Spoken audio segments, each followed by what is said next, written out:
Assalamualaikum warahmatullahi wabarakatuh. Selamat siang Bapak dan Ibu Guru. Pertama-tama marilah kita panjatkan puji syukur kehadiran Allah Subhanahu wa taala karena telah memberikan rahmat sehingga kita dapat berkumpul di ruang guru pada hari ini. Perkenalkan, nama saya Maria Ufrifa yang akan bertugas sebagai moderator hari ini dalam diskusi diseminasi budaya positif oleh Bapak Haris Hansari, calon guru penggerak angkatan 9 ya.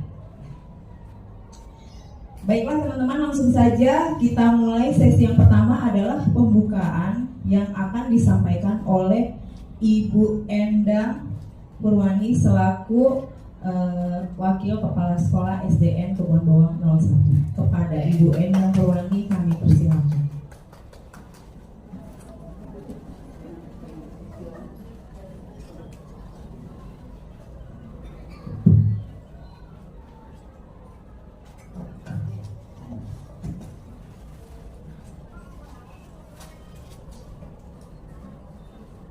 Assalamualaikum warahmatullahi wabarakatuh. Selamat siang serta salam sejahtera buat kita semua, yang mana kita masih diberi nikmat sehat sehingga kita dapat berkumpul di ruangan ini untuk melihat aksi nyata budaya positif dari Pak Haris CGP Angkatan 9. Puji syukur kehadirat Allah Subhanahu wa taala, yang mana kita semua sudah diberi nikmat sehat dan dapat berkumpul di sini pada hari ini tanggal 27 Oktober 2023. Kita semua Bapak dan Ibu Guru akan melihat aksi nyata budaya positif yang akan Pak Haris bawakan.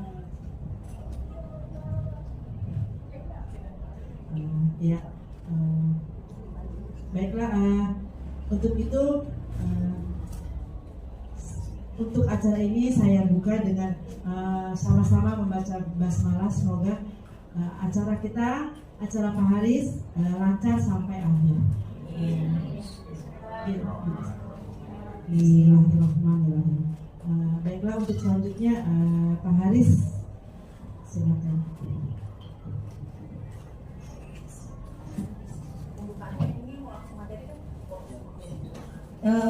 Baiklah, terima kasih untuk Bu Endang Purwani. Acara selanjutnya adalah penyampaian materi budaya positif, diseminasi budaya positif oleh Bapak Haris Hansari. Kepada beliau kami persilakan. Terima kasih kepada moderator telah memberikan saya kesempatan untuk menyampaikan aksi nyata saya. Assalamualaikum warahmatullahi wabarakatuh. Yang saya hormati Ibu Endang selaku Wakil Kepala Sekolah SDN Kebon Bawang 01. Yang saya hormati Bapak Ibu Guru SDN Kebon Bawang 01.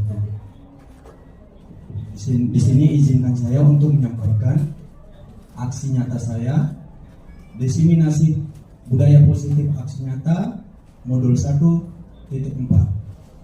Sebelum kita mulai, saya menjelaskan, kita breaking dulu ya.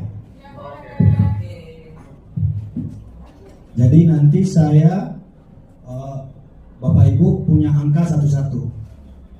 Jadi kalau angkanya genap, kalau disebutkan angkanya harus bilang yang genap yes. Kalau ganjil oke. Oke, kita mulai dari langsung aja hitung ya.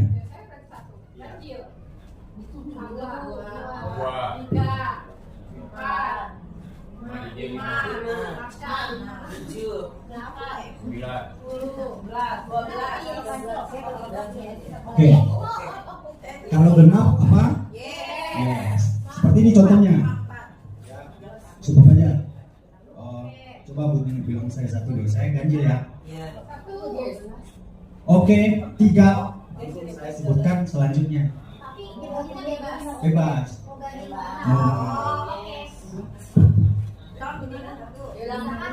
Dan saya dulu, saya langsung menunjuk angka berapa ya. Berarti dari 1 sampai berapa terakhir? 14. Udah paham ya? Kita coba. Genap, yes. Nah, tadi ini nomor yang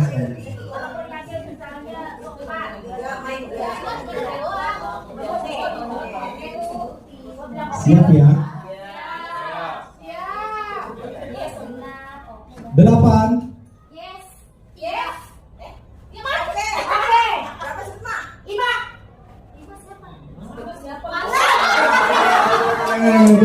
Fokus lagi ya, fokus, kita fokus, oke. Ulangi, fokus.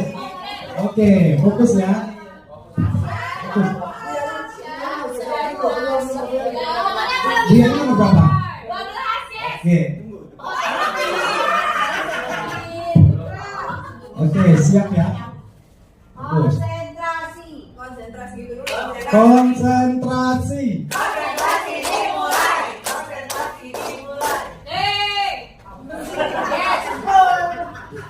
Oke, siap, fokus. 12.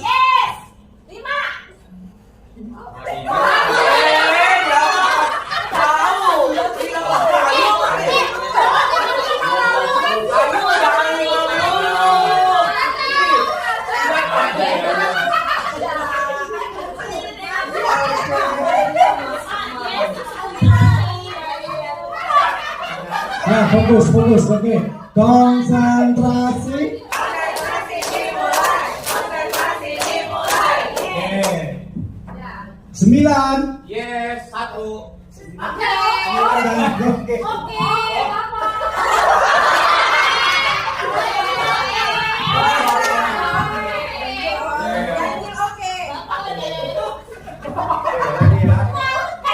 Lagi. 4. Oke, 1. Sebutin.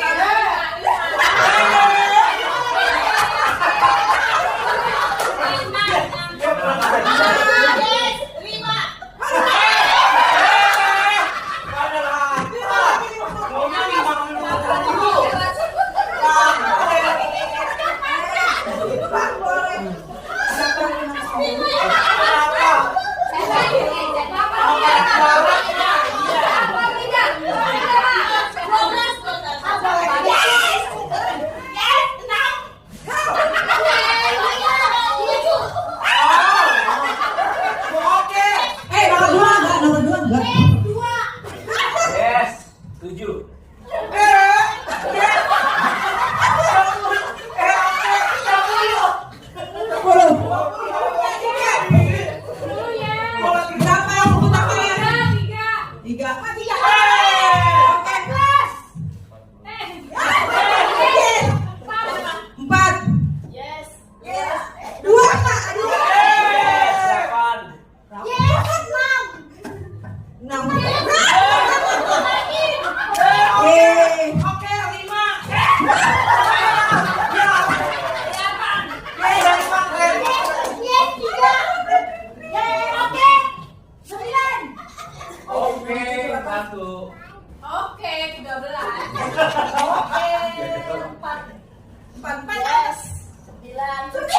Oke, 12.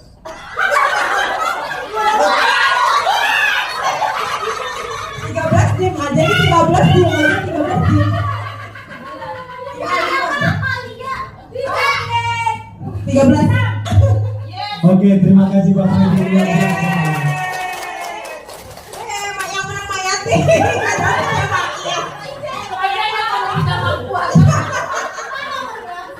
Pemenangnya Madije.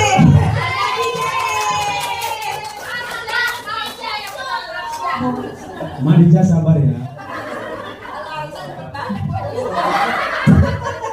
Perangannya bertubi B2B. Langsung ya, kita kembali ke diseminasi budaya positif aksi nyata saya modul 1.4. Sebelum kita lanjut ke pembahasan selanjutnya, Bapak Ibu pasti pernah mendengar kata-kata budaya positif. Jadi, apa tanggapan Bapak Ibu mengenai budaya positif ini? Silakan yang mau menanggapi.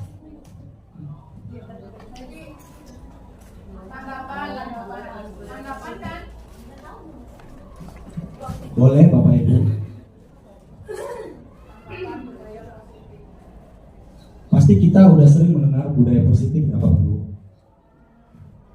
Budaya positif adalah budaya positif.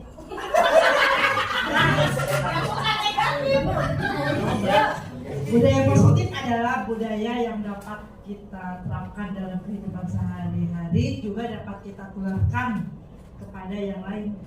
Oke, sangat benar sekali ya. Ada lagi dari Bapak Ibu, boleh?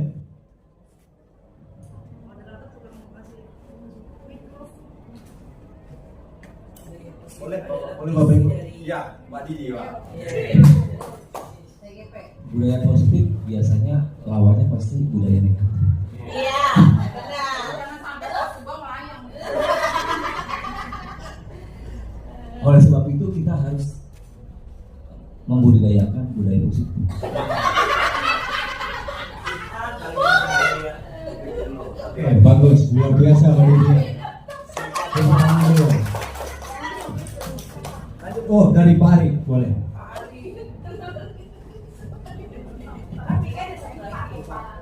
Terima kasih Pak Adis. Kalau menurut pendapat saya budaya positif adalah kegiatan ataupun pembiasaan yang dilakukan untuk membentuk karakter siswa ke arah yang lebih baik. Itu saja singkat. Terima kasih Pak Adis. Ya, luar biasa jawaban dari Pak Ari. Tepuk tangannya buat Pak Ari, Bu Endang dan Pak Didi. Berarti budaya positif ini Bapak Ibu untuk kita menuntun murid atau siswa ke yang lebih baik. Terus selanjutnya di sini ada ya, di sini Ibu Siwi sebagai fasilitator saya dari Jogja, dan PP saya Bu Asma, dan kepala sekolah kita bersama Bapak Prapto Yuno.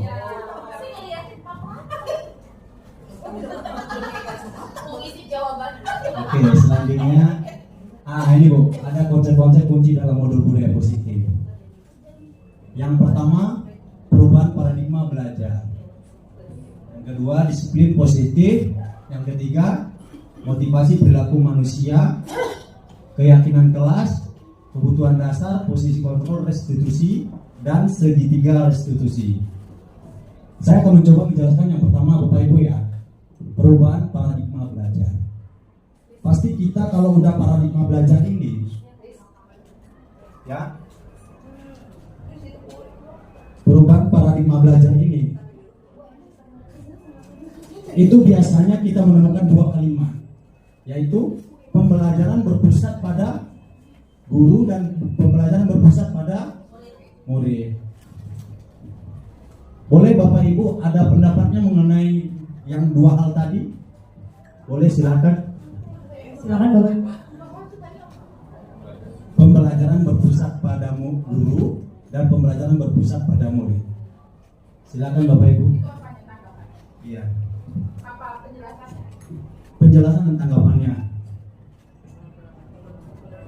Yang berpusat pada guru biasanya itu satu arah berarti ya.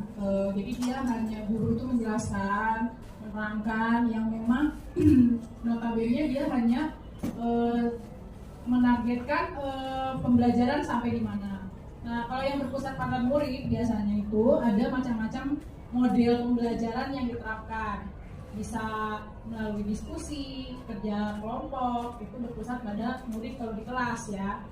Biasanya sih kalau untuk pembelajaran sekarang tuh lebih bagusnya itu dua arah, artinya berpusat pada guru dari awal pelajaran boleh, tapi setelah pelajaran itu masuk setengah, artinya sudah mulai 15 atau 20 menit, kita langsung berpusat pada murid agar lebih kondisional gitu loh itunya. Secara keseluruhan sih seperti itu ya Pak Hansari. Oke, luar biasa jawaban dan pendapat dari Bukim. Belum aja dia udah bisa menjelaskan pembelajaran berpusat pada guru dan pembelajaran berpusat pada murid. Boleh ada tanggapan dari guru lain? Boleh?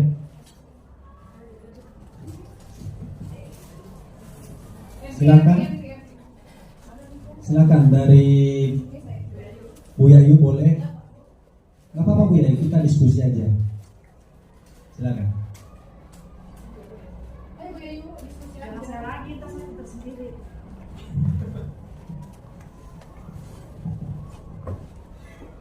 Pembelajaran berpusat pada guru. Berarti saya tambahkan, benar kata Bu Tina, pembelajaran berpusat pada guru seperti kita zaman dulu ya, yang masih kita mengambil metode lama yaitu metode ceramah. Jadi guru itu yang memberikan segala materi. Guru itu yang menjejalkan anak-anak supaya bisa, tetapi biar anak itu bisa difokuskan untuk pada nilai materi, tetapi belum tahu bagaimana anak itu merasa terbebani atau itu guru tidak tahu karena berpusatnya pada guru. Jadi semua apapun materi pembelajaran itu semua diberikan oleh guru yang menurut saya. Dan pembelajaran kepada berpusat kepada murid yang metode sekarang ini adalah sangat luar biasa ya. Pembelajaran ini siswa belajar untuk aktif. Apapun keinginan mereka, karakter mereka,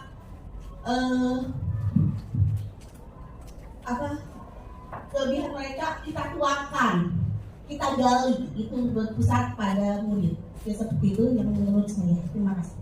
Oke, terima kasih Bu Yayu. Oh, luar biasa. Tepuk tangan dulu buat Bu Yayu.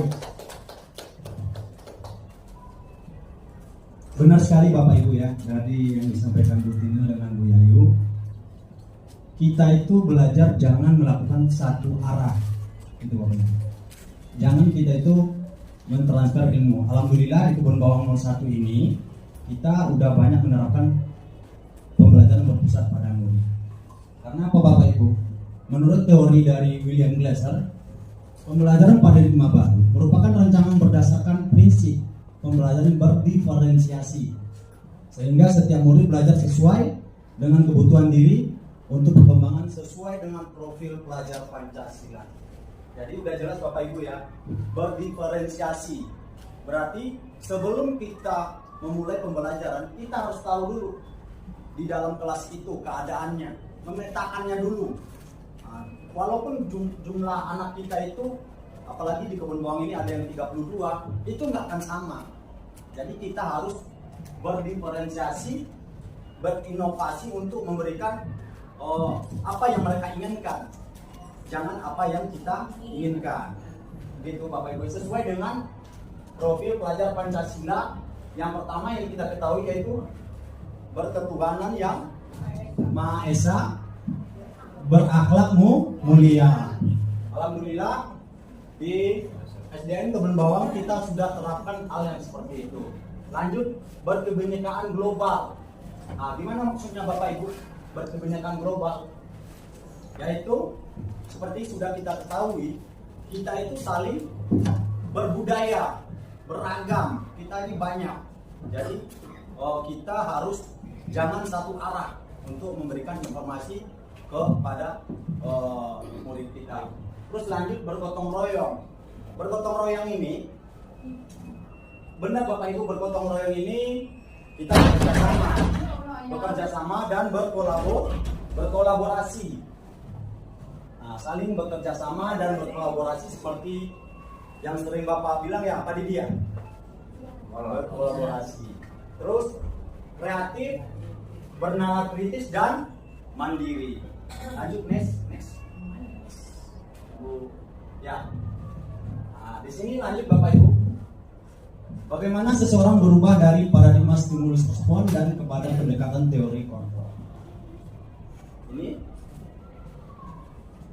jadi kita menginginkan murid itu yang mempunyai motivasi diri. Jadi sehingga dia bisa lebih baik lagi dan melakukan hal-hal yang baik yang lebih untuk perkembangan kemampuan mereka.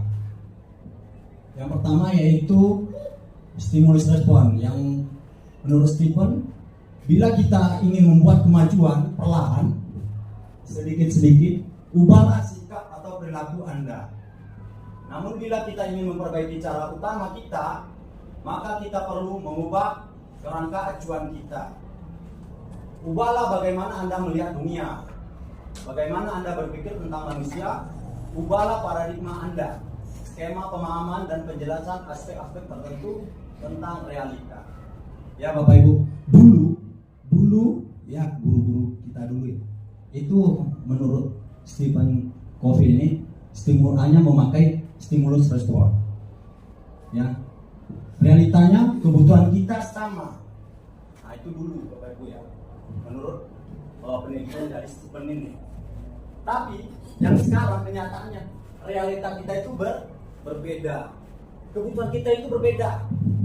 Ada anak yang belajarnya audio, visual dan kinestetik ya. Nah, jadi terus yang kedua, semua orang melihat hal yang sama. Nah, tetapi menurut teori kontrolnya, setiap orang memiliki gambaran berbeda. Nah, kita ini mempunyai gambaran yang berbeda. Tidak ada yang sama Bapak Ibu. Jadi kita menuangkan kepada murid, pembelajaran kita harus berdiferensiasi. Lanjut, kita mencoba mengubah orang agar berpandangan sama dengan kita. Bisa nggak Bapak Ibu? Tidak ya. Teori kontrolnya apa? Kita berusaha memahami pandangan orang lain tentang dunia. Kita yang memahami, kita berusaha memahami. Ya kalau kita mencoba mengubah itu nggak akan bisa. Kita harus sama-sama mencoba berusaha memahami. Kita mencoba memahami murid kita, siswa kita. Terus lanjut, perilaku buruk dilihat sebagai suatu kesalahan. Nah, ini Bapak Ibu, perilaku buruk dilihat sebagai suatu kesalahan. Tapi menurut teori kontrol, semua perilaku memiliki tujuan. Nah, ini Bapak Ibu, setiap anak melakukan kesalahan itu dalam teori kontrol itu tidak boleh langsung dimarahi. Pasti mereka mempunyai tujuan untuk melakukan hal tersebut. Jadi kita sebagai guru, sebagai pendidik itu menuntun dan mengembalikan identitas dirinya. Bagaimana dia itu tahu dengan kesalahannya tanpa kita melakukan hukuman.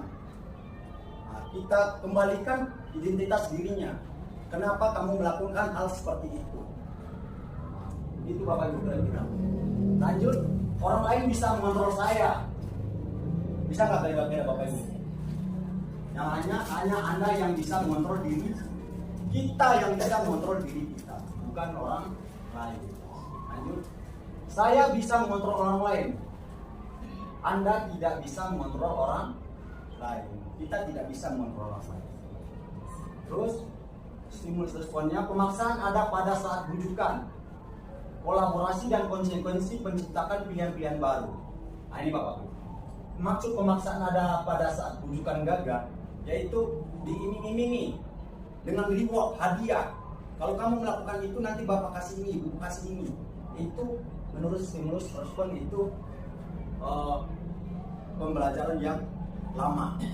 Yang sebenarnya sekarang seperti ini teorinya. Kolaborasi dan konsekuensi menciptakan pilihan-pilihan baru.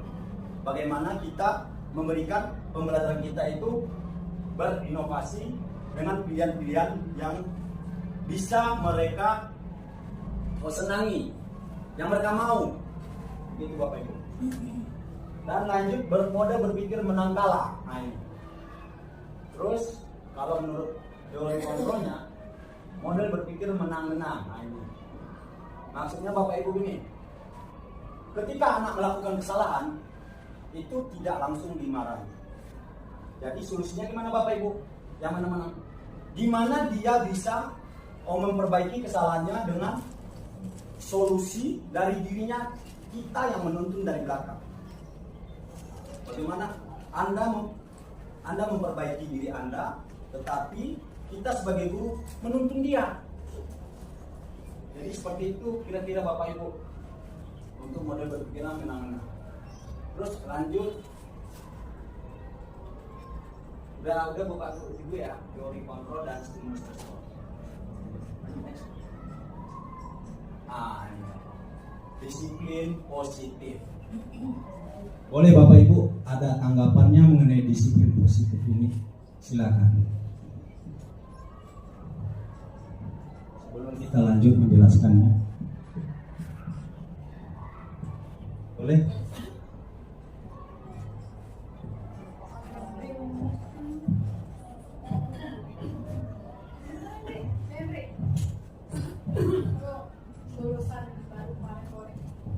Menurut saya disiplin positif itu salah satu pendekatan dari guru terhadap untuk membangun karakter anak tanpa memberikan hukuman atau stimulus hadiah. Oke, bagus jawabannya ya, Miss Hendri, luar biasa. Ada lagi Bapak Ibu boleh menambahkan? Bapak Ibu, itu yang lagi PPG coba. Oke. Itu yang PPG Inal Maisisa. Menurut pendapat saya, Haris, disiplin positif berarti anak tersebut timbul dari rasa dirinya. Maksudnya dia menyadari bahwa hal-hal yang dilakukan itu bisa membuat atau menumbuhkan kesadaran tadi. Jadi dia timbul rasa sadar sendiri sehingga dia bisa menerapkan disiplin ya, tanpa paksaan, ya, dia tanpa paksaan timbul dari dalam dirinya, itu aja yang harus bikin nama. Oke, terima kasih Bapak Ari. Luar biasa, benar sekali Bapak Ibu ya. Kita biasanya di lingkungan sekolah, apabila kita menyampaikan disiplin, itu anak-anak murid ya langsung menganggap itu sebuah peraturan. Asal pasti ada kata disiplin, pasti ada ujung-ujungnya peraturan. Sebenarnya itu adalah pernyataan yang salah. Yang sebenarnya itu menurut Diane Gosen ini dari bahasa Latin itu berasal dari kata disiplina yang berarti belajar. Ya, yang disipelnya berarti murid. Maka lahirlah disiplin positif merupakan strategi pendekatan untuk menerapkan disiplin diri dari dalam diri anak tanpa hukuman dan hadiah dan menumbuhkan rasa kesadaran diri berdasarkan nilai-nilai kebajikan. Kita belum tahu Bapak Ibu ya. Kita ini umpamanya contoh anak-anak pas waktu apel pagi itu langsung baris berpakaian lengkap, dasi, topi. Apakah dia itu udah termasuk disiplin? Itu kita belum tahu Bapak Ibu. Apa dia karena ada takutnya hukuman atau kesadaran dirinya? Karena apa? Kita masih menerapkan apabila ada anak yang tidak berpakaian lengkap, itu masih ada yang maju ke depan. Ya. Jadi penerapan itu masih ada sehingga kita tidak bisa mengatakan anak itu disiplin. Bisa jadi karena keterpaksaan, karena takut ke depan. Tetapi kita lihat sudah jauh-jauh hari ini mengenai apel pagi. Sebelum kita bariskan mereka udah di lapangan semua. Itu sangat luar biasa. Kita berarti perlahan-lahan untuk mengubah siswa kita. Lanjut. Oke. Motivasi perilaku manusia. Motivasi adalah dorongan yang timbul pada diri sendiri secara sadar dan tidak sadar untuk melakukan sesuatu dengan tujuan tertentu. Di lingkungan sekolah itu banyak yang melakukan hal yang tidak sesuai dengan kehendak dirinya. Yang pertama yaitu karena untuk menghindari ketidaknyamanan atau hukuman.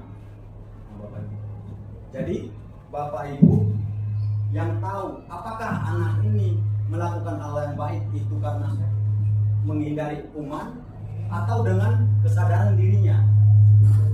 Terus yang kedua yaitu untuk mendapatkan imbalan atau penghargaan dari orang lain.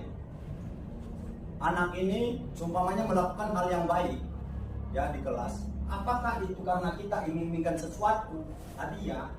Makanya dia berbuat yang baik. Jadi itu belum dikatakan dengan motivasi diri yang positif. Yang ketiga yaitu untuk menjadi orang yang mereka inginkan dan menghargai diri sendiri dengan nilai-nilai yang mereka percaya. Boleh Bapak Ibu, ada yang nomor 3 ini boleh bisa ada yang menanggapi? Silakan untuk menjadi orang yang mereka inginkan dan menghargai diri sendiri dengan nilai-nilai yang mereka percaya. Itu gimana Bapak Ibu? Boleh? Ada yang mau menanggapi? Silakan.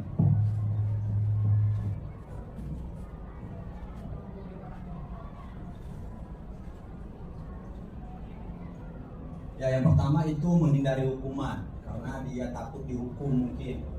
Kayak olahraga disuruh lari. Ya.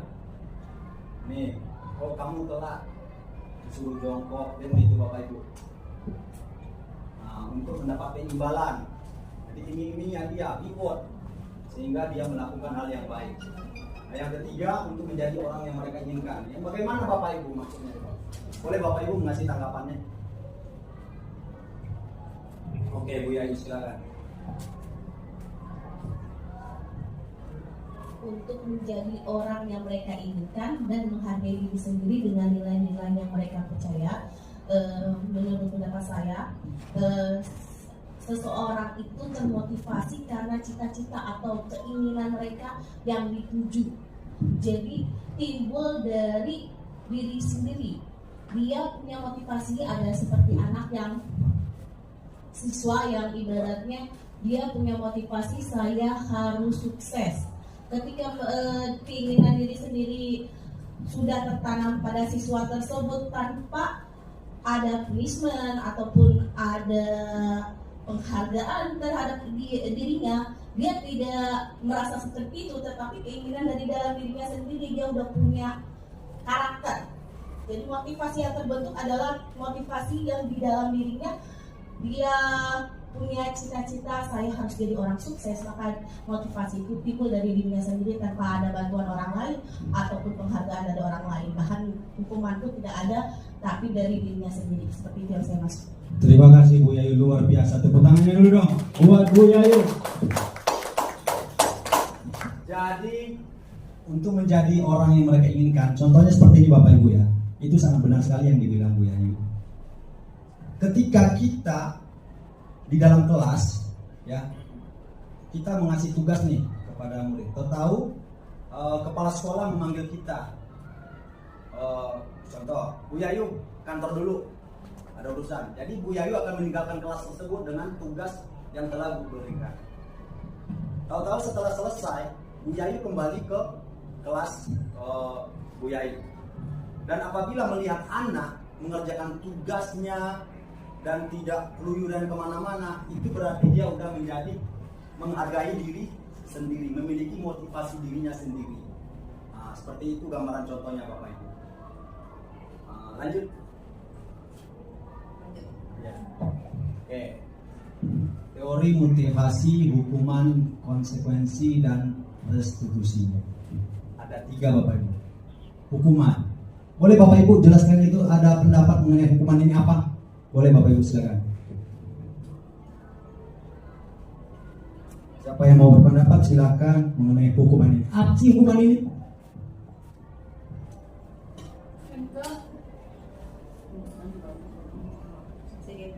Boleh. Hukuman adalah tindakan yang diberikan kepada seseorang jika seorang itu melakukan kesalahan. Oke, luar biasa, Bu.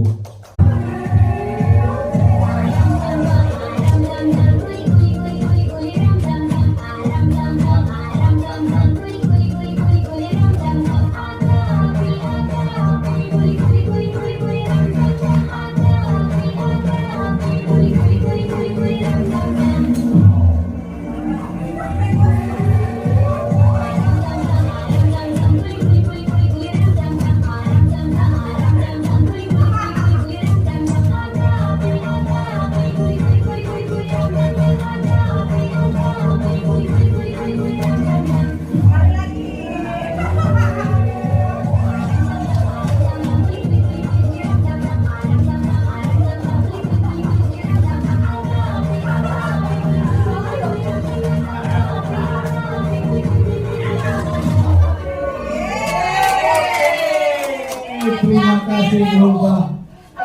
Luar biasa.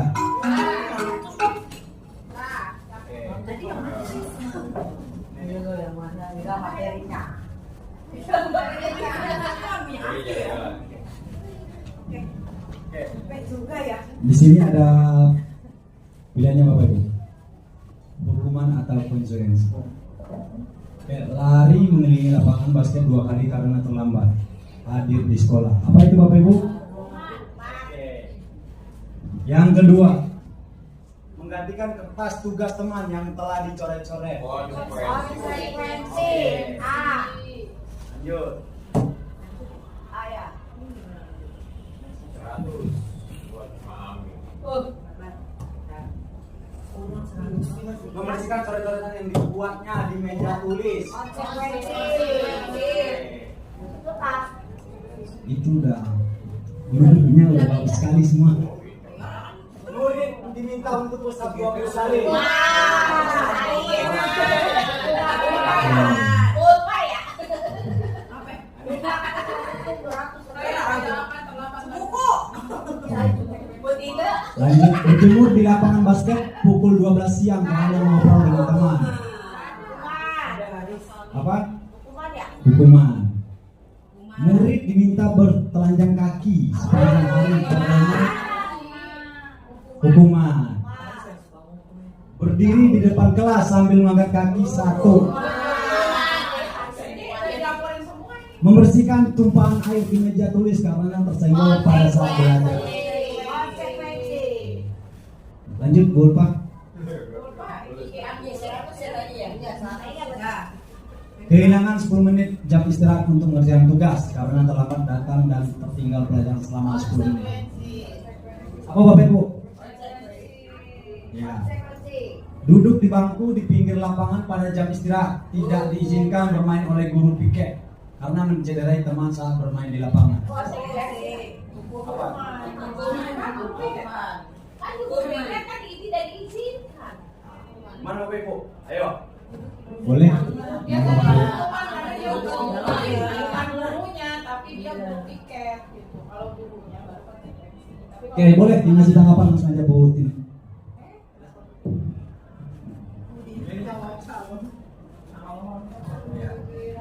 Kalau misalnya konsekuensi itu kalau gurunya langsung, karena ini dia guru piket, artinya kan secara spontan dia kan melihat nih ada yang berantem gitu kan.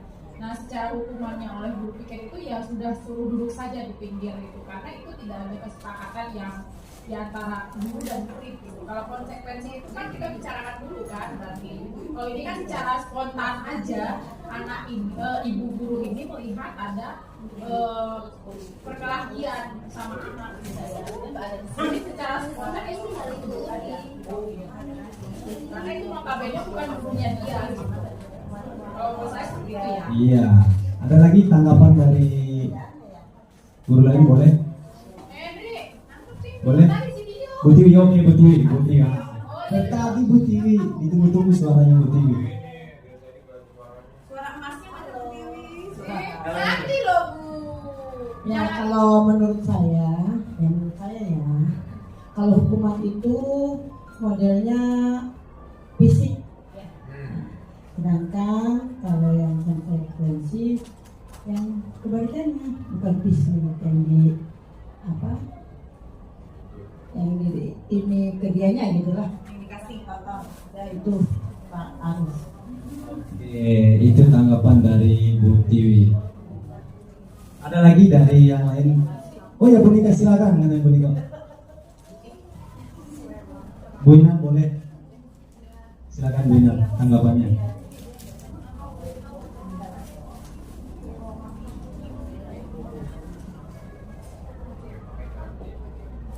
Perbedaan hukuman dengan konsekuensi. Hukuman itu adalah sanksi yang diberikan apabila terlihat anak itu apabila diberikan pada peserta didik, anak itu melakukan kesalahan yang melampaui batas. Nah, kalau konsekuensi adalah kalau konsekuensi itu adalah sesuatu yang harus dipertanggungjawab setelah dia tahu bahwa itu adalah perbuatan yang tidak bertanggung jawab. Nah, konsekuensinya dia harus mempertanggungjawabkan perbuatannya dia. Seandainya dia menyadari bahwa konsekuensinya yang dilakukan peserta didik ini salah. Perbedaannya di situ. Terima kasih Bapak Ibu atas jawabannya sesuai dengan penjelasannya masing-masing. Oke, lanjut. Lari mengelilingi lapangan basket 2 kali Karena terlambat menit untuk pelajaran. PJOK. Itu hukuman. Membersihkan WC sekolah karena mematahkan pensil kawannya. Oh, oke, lanjut Bu Iva. Ah, ini Bapak Ibu. Restitusi. Mengajarkan murid untuk memperbaiki kesalahan.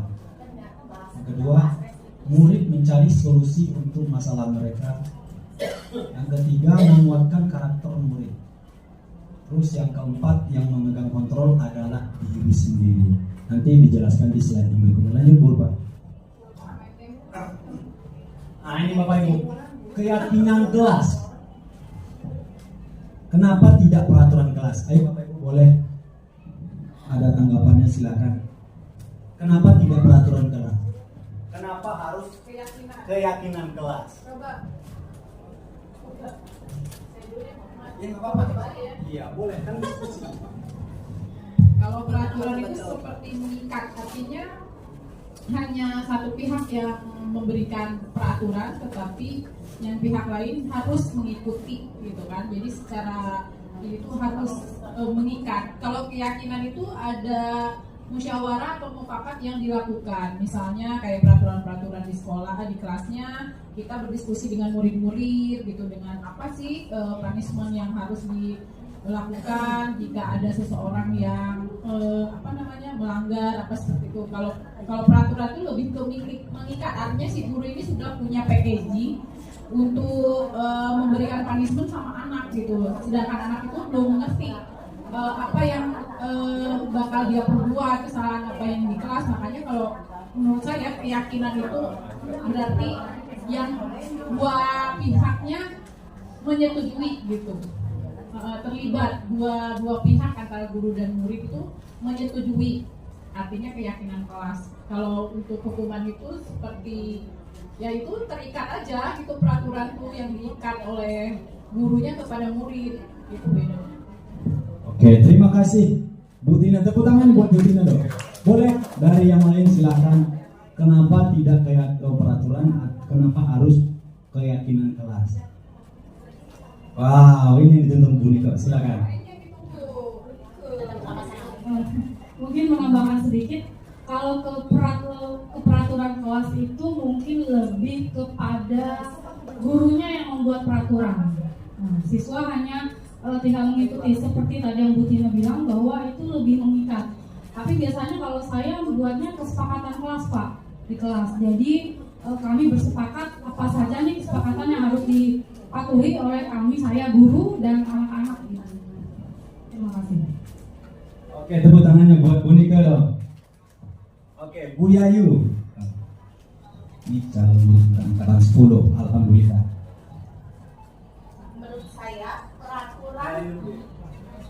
Menurut saya peraturan dan keyakinan itu sama-sama mengikat, tetapi perbedaannya menurut saya sama-sama mengikat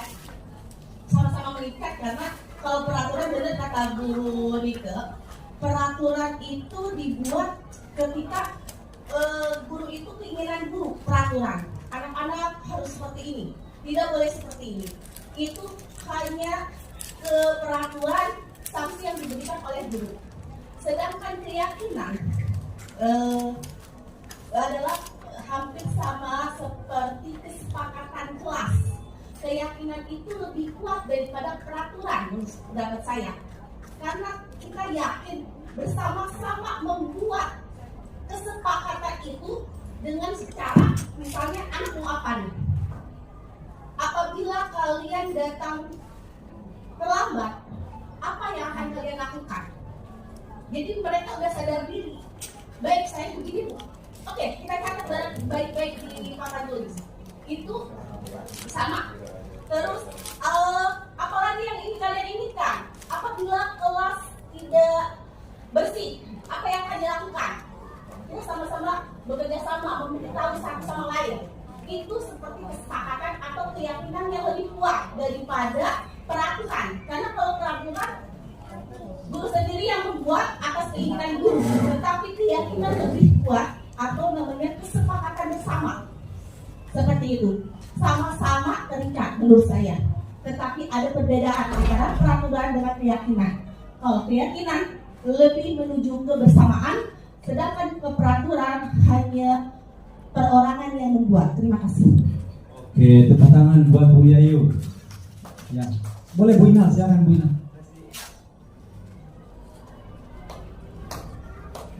Kita saling sharing aja ya Bapak Ibu. Kalau menurut saya keyakinan itu keikhlasan. Jadi metode yang ditanamkan untuk membangkitkan motivasi. Yakin nggak gitu, ikhlas nggak? Jadi sesuatu keikhlasan yang memotivasi. Apabila kita tanamkan pada peserta didik, jadi motivasi yang akan kita tumbuhkan pada anak didik kita untuk menjadi baik, tetap motivasi gitu. Nah, keyakinan dengan apa tadi? Hukum, peraturan. Kalau peraturan itu mengikat artinya memang udah disepakati dari awal. Tidak boleh begini, aturannya harus gini gitu. Jadi anak itu terikat dengan aturan-aturan yang diberlakukan dari komitmen awal. Nah, disitulah bedanya. Oke, terima kasih Bu Inal. Tepuk tangannya buat Bu Inal.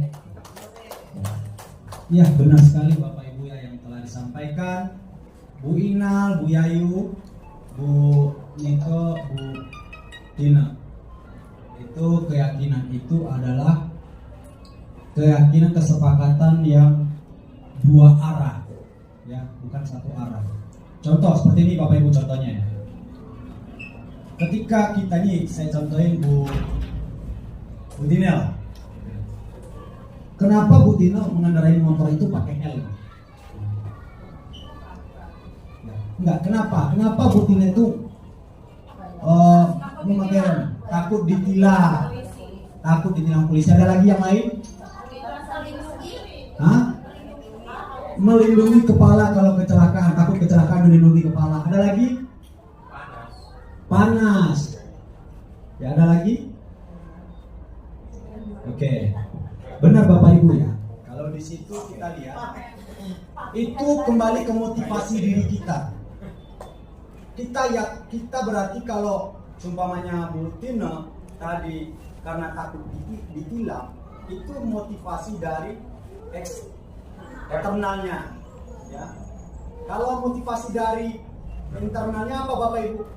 Takut kecelakaan, kena panas, seperti itu Bapak Ibu. Karena bukan takut karena ada sanksinya. Kembali lagi ke motivasi diri. Apakah dia melakukan hal tersebut? Apakah ada dari luar, paksaan dari luar, atau dari dalam dirinya? Seperti itu Bapak Ibu contohnya. Terus nilai-nilai kebajikan universal yang disepakati secara bersama. Ini Bapak Ibu ya, contoh-contoh dari keyakinan kelas. Nilai-nilai kebajikan universal ini seperti ini Bapak Ibu. Kita mungkin namanya aja yang baru. Tapi kita udah melakukan semuanya di Kebun Bawang 1 ini udah kita lakukan. Contoh, nilai-nilai kebajikan itu seperti apa? Profil pelajar Pancasila, berketuhanan, ya, berkebinekaan global, gotong royong. Nah itu semuanya nilai-nilai kebajikan. Nah, seperti itu Bapak Ibu. Kita ambil dari situ untuk keyakinan kelas kita. Dan semua sekolah ya sekarang itu harus membuat, walaupun Kebun Bawang udah buat kesepakatan kelas ya, tetapi baru digaungkan dari luar, harus mempunyai keyakinan kelas. Alhamdulillah di Kebun Bawang ini sudah terlaksana keyakinan kelasnya. Lanjut, yaitu baik tersirat maupun tersurat. Nah, ini dengan murid siswa menyampaikan keyakinannya, apa sih peraturannya ini, apa sih keyakinan kelasnya ini. Nah, dia beraninya memunculkan idenya itu dari post-it atau kertas kecil, disampaikannya kepada wali kelas. Seperti ini Bu, saya nggak berani mengemukakannya, tapi melalui post-it dia bisa melakukannya. Terus pernyataannya itu dibuat dalam bentuk kalimat positif. Ya Bapak Ibu, nah, seperti kita ketahui kalimat positif ini seperti ini Bapak Ibu. Mungkin udah tahu ya.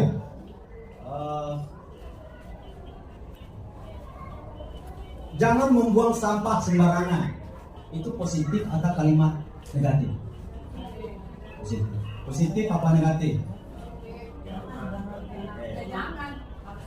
Itu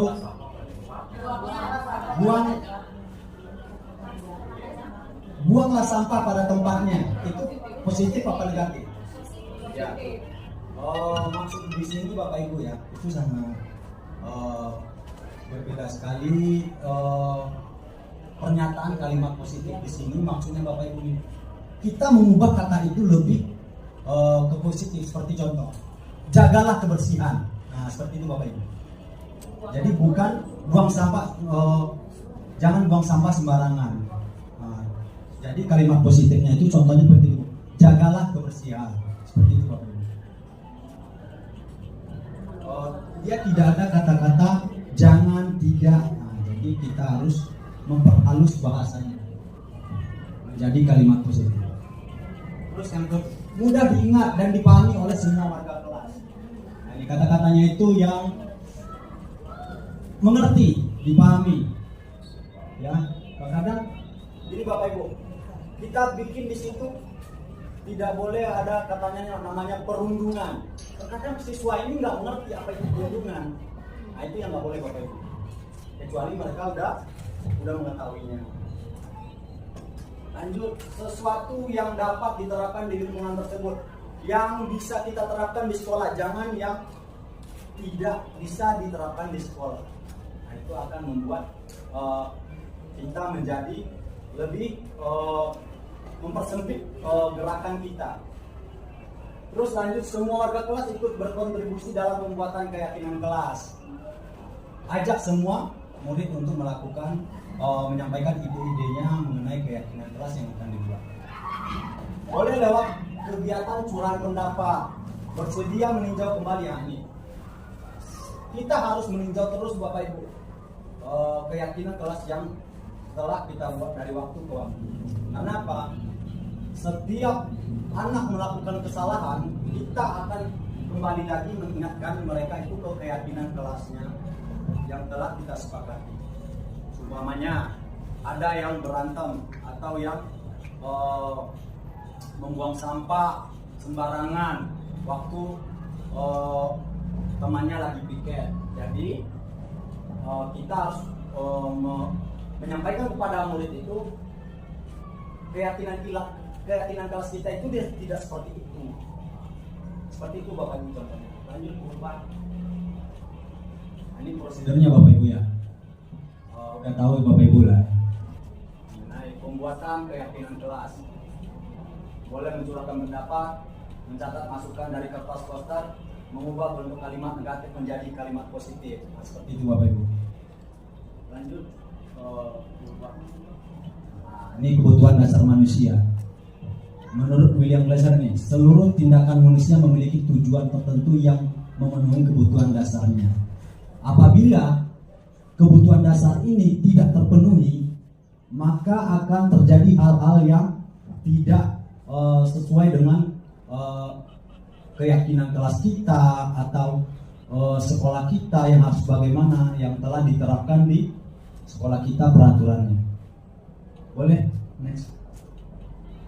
Ada 5 kebutuhan dasar manusia, yaitu kebutuhan bertahan hidup, kasih sayang dan rasa diterima, kebebasan, kesenangan, penguasaan.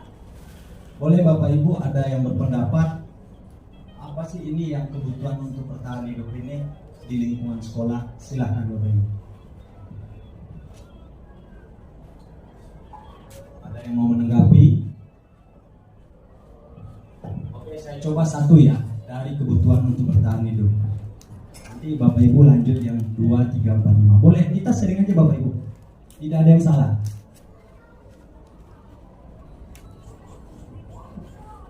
Oke, kebutuhannya itu yang pertama tempat tinggal, makan, rasa aman. Contoh seperti ini. Ada siswa kita yang sampai di sekolah itu cuma tidur-tiduran, ya. Terus dia nggak mau banyak berkomunikasi atau membuat hal-hal yang aneh. Kita tidak boleh melakukan hukuman. Apakah sudah kebutuhan dasarnya ini sudah terpenuhi? Nah, itu yang harus kita tanya. Bisa jadi dia itu belum makan berangkat sekolah, atau rumahnya kebanjiran, atau mungkin di dalam rumahnya ada suatu yang masalah yang besar, sehingga dia itu di sekolah tidak mengikuti arahan dari kita. Seperti itu Bapak Ibu. Yang kedua, kasih sayang. Ya maksudnya Ibu, restitusi mengarahkan murid untuk menjadi disiplin positif serta merubah diri setelah membuat sesuatu kesalahan. Restitusi di sini bukan suatu untuk menebus kesalahan. Jadi bagaimana kita menyelesaikan masalah mereka itu dengan solusinya dari mereka, kita yang menuntun di situ.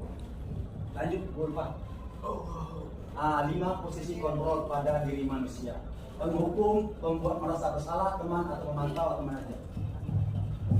Bapak Ibu, dari 5 posisi ini, kira-kira kita sebagai guru udah di posisi yang mana? Silakan Bapak Ibu. Apakah kita penghukum, pembuat merasa bersalah, teman, pemantau atau manajer? Boleh pilih. Kita ini udah di posisi mana?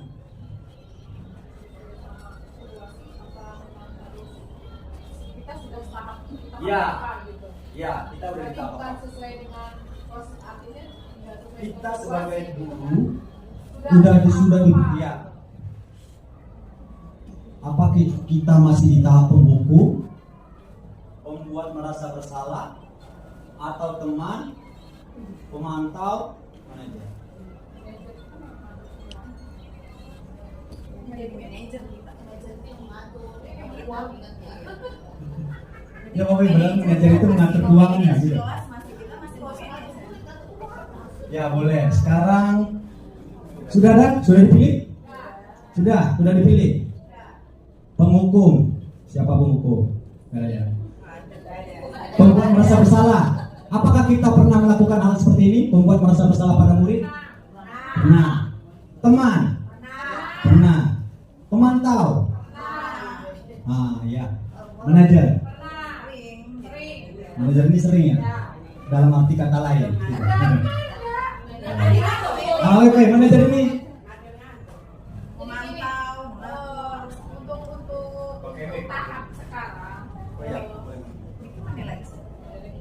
untuk tahap sekarang, karena melihat kondisi anak-anak sekarang, karena mungkin dia sudah terlalu lama di rumah 2 tahun, jadi ada dampak yang memang sangat terlihat anak-anak ini. Meski sudah beberapa tahun yang lalu COVID itu sudah hilang, artinya sudah berlalu, cuman kan kita memotivasi anak itu butuh dengan kerja keras, artinya harus jadi pemantau.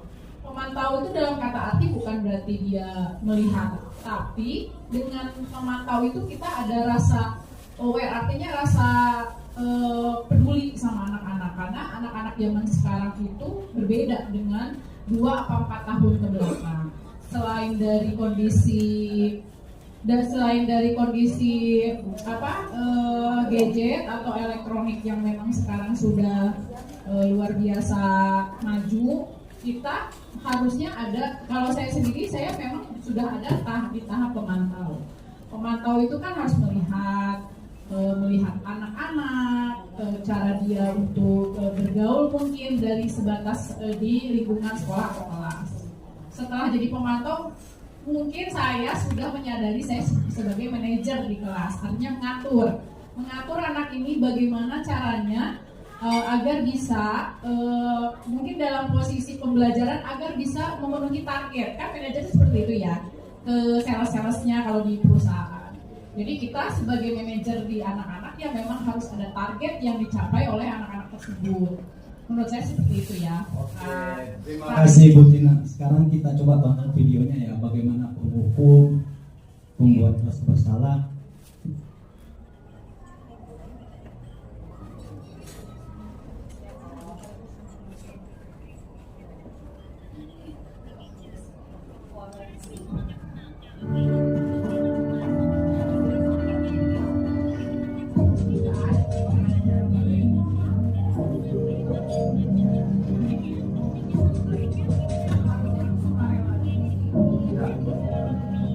Naren,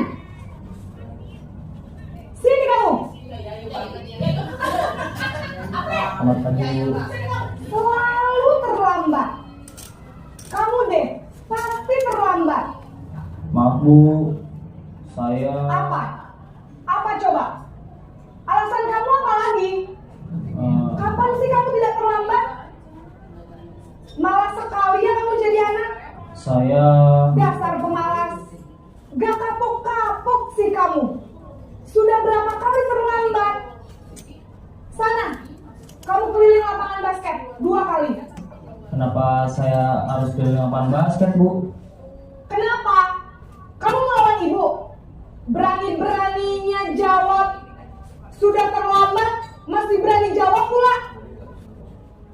Sekarang, keliling lapangan basket 5 kali sekalian. Biar kapok. Cepat. Pergi sana ke lapangan basket. Oke, itu penghukum ya Bapak Ibu ya. Nah, ini posisi membuat rasa bersalah. Seperti apa Bapak Ibu? Silakan ya.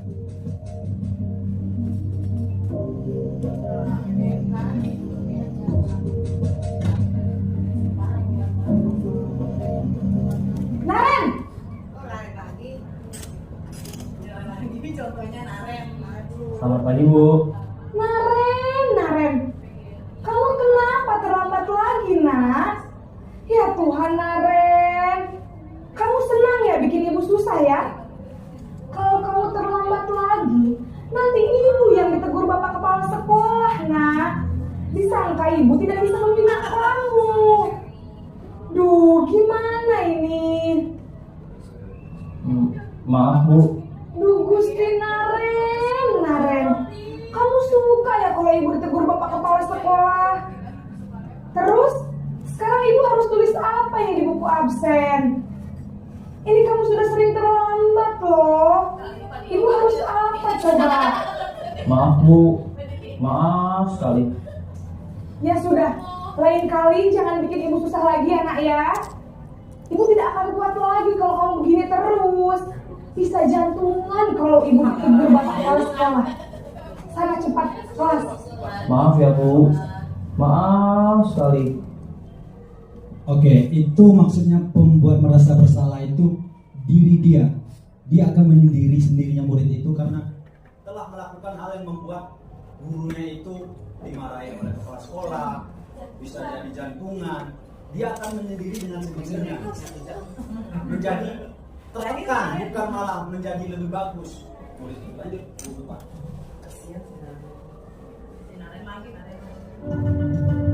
posisi sebagai teman seperti ini Bapak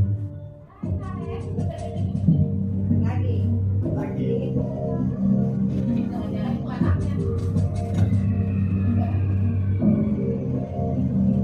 Naren,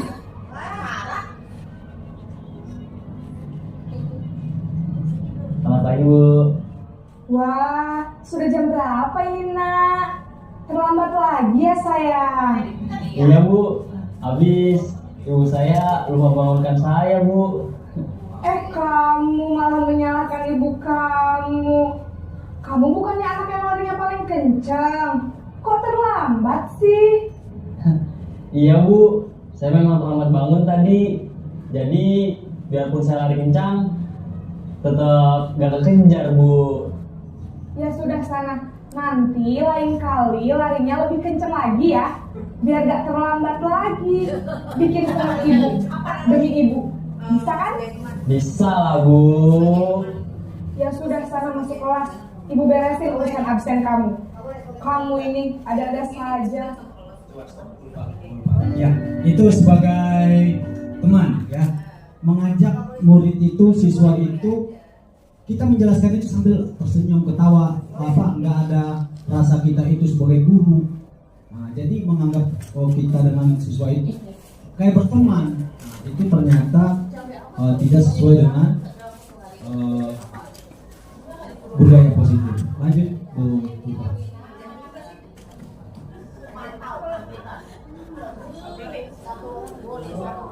Belum, baru jam berapa? Pemantau ya, pemantau. Nah, ini yang pemantau Bapak Ibu. Pemantau.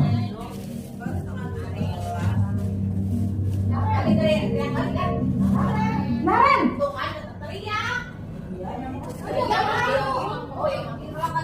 Selamat pagi Bu. Naren, apa peraturan sekolah kita tentang jam berapa kita harus pergi sekolahnya? Kita harus di sekolah jam 7 Bu. Iya betul, sekarang sudah jam 7.20. Naren sudah tahu konsekuensinya jika terlambat hari. Paham Bu, saya harus tinggal kelas pas jam istirahat selama 20 menit. Iya benar, konsekuensinya demikian.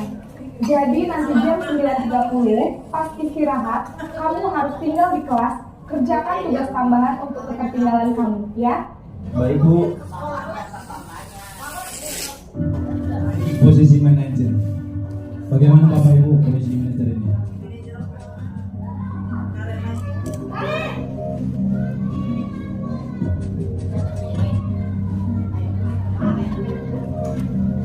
Naren!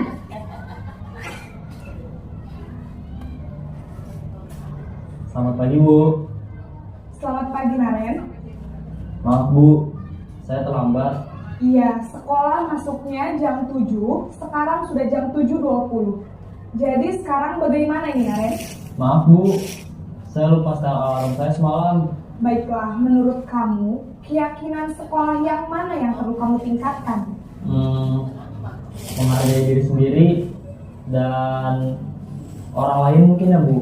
Setuju. Jadi, apakah Naren meyakini prinsip saling menghormati tersebut? Iya Bu, saya meyakininya. Apakah Naren bersedia memperbaiki masalah keterlambatan ini? Bersedia Bu. Bagaimana kamu akan perbaiki masalah keterlambatan ini? Saya akan coba untuk tidak lupa menyetel alarm saya Bu. Baik, kalau Naren lupa menyetel alarm di rumah, ada orang yang kira-kira bisa bantu mengingatkan tidak? Ada Bu, kakak saya, Kak Emma. Ada lagi selain Kak Emma? Selain Kak Emma, ada ibu saya. Baik, jadi yang mengingatkan Naren adalah Kak Emma dan ibu kamu ya? Kira-kira akan mulai setel alarm kapan nih Naren? Setelah pulang sekolah, akan segera saya lakukan. Baik, jadi Naren akan setel alarm untuk bangun besok pagi dan akan diingatkan oleh kakak dan ibunda Naren ya. Ada lagi yang mungkin perlu dilakukan Naren agar tidak terlambat bangun lagi? Tidak ada Bu. Baik Naren, terima kasih untuk kerjasama kamu. Sekarang kamu perlu kembali ke kelas untuk belajar. Baik Bu, terima kasih. Kembali yang tadi. Ya, manajer tadi Bapak Ibu ya. Jadi kembali lagi ke keyakinan kelas kita.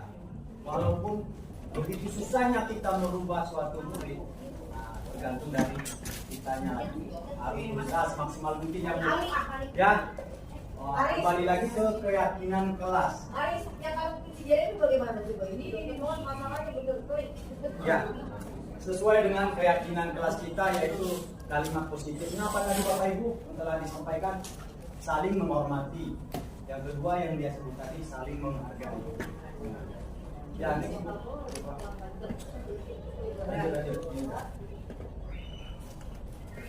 Ya, lanjut. Ini Nama terakhir Bapak Ibu ya, karena segitiga restitusi. Segitiga restitusi adalah suatu proses yang dijalankan oleh guru atau orang tua agar dapat menghasilkan murid yang mandiri dan bertanggung jawab. Next. Kayak gini gambarannya Bapak Ibu. Menstabilkan identitas, validasi tindakan salah, terus menanyakan keyakinannya. Nah, langkah pertama ya Bapak Ibu, apabila anak melakukan kesalahan atau kayak tadi ribut sama temannya, kita harus mempunyai namanya segitiga restitusi. Yang pertama menstabilkan identitasnya dulu. Mencari siapa, bukan mencari siapa yang salah. Itu Bapak Ibu. Tapi Bapak Ibu ingin mencari solusi dari permasalahan yang sedang dihadapi. Nah, jadi umpamanya yang kemarin kan saya contohnya kan bukan langsung menyalahkan dia, cari dulu kenapa permasalahannya. Sebabnya apa? Iya benar Bu Ani. Terus lanjut, saya juga kita mencontohkan kepada murid. Bapak juga pernah melakukan kesalahan tersebut. Nah, kesalahan Bapak pernah lakukan, tetapi ada tetapinya, ya. Sehingga dia tidak merasa dia aja yang salah. Oh berarti pernah merasa salah. Gitu. Berarti mencoba mengakui kesalahannya. Terus lanjut, kita lanjut dengan strategi selanjutnya. Kamu pasti punya alasan mengapa melakukan hal itu.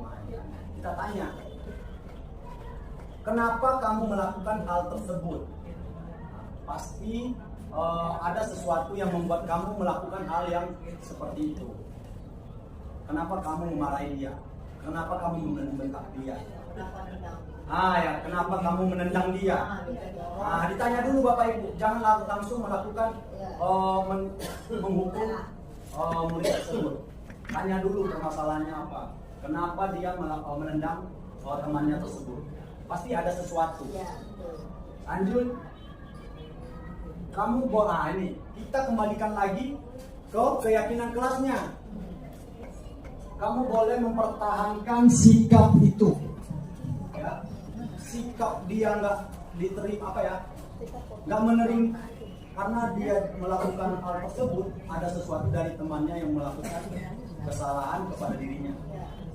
Dia boleh mempertahankan hal seperti itu, nggak menerima yang dilakukan temannya. Tetapi kita harus menambah hal sikap yang baru. Sikap yang baru ini yaitu sesuai dengan keyakinan kelas kita yang telah kita buat tadi.